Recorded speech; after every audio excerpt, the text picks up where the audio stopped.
What does a narcissist think of you after you break up? Whether you were brutally discarded by a narcissist or they forced you to reverse discard them, a lot of people wonder, do they think about me? Do they still care about me?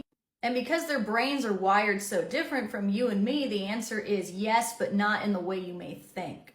A narcissist's overinflated ego means that they cannot handle rejection. It will literally crush them.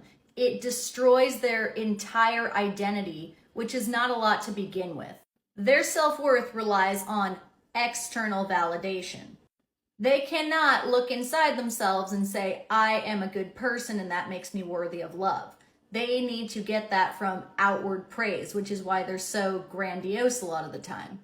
Or why they're secretly hitting up other people on text message or liking girls on social media or whatever it is.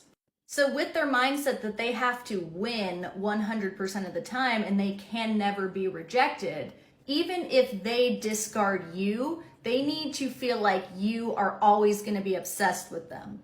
They need to feel like they could get you at any time, they just don't want you anymore. That's why you'll find them jumping from partner to partner immediately, because they can't be alone. But also because they have to win 100% of the time, that means that the breakup has to be your fault. There is no other option for them in their minds. So they will start to change the narrative in their heads. They will rewrite history. Even if you were the perfect spouse or partner, they will start to say, well, she could have done more for me. She didn't do enough. She had her focus on her job rather than completely on me. And they're very black and white thinkers, so you become their enemy. Couple that with the fact that they cannot empathize with their past self. So they can think back and cognitively know that they loved you at one point, but they cannot connect with that feeling in the present. This creates a complete emotional cutoff for them, which allows them to continue this cycle with the next partner, the next one, which is why things never change. This is not something to be envied. I know you're over here and you're crying every day and you're depressed and you're upset and you're thinking about them and you just want them to care about you.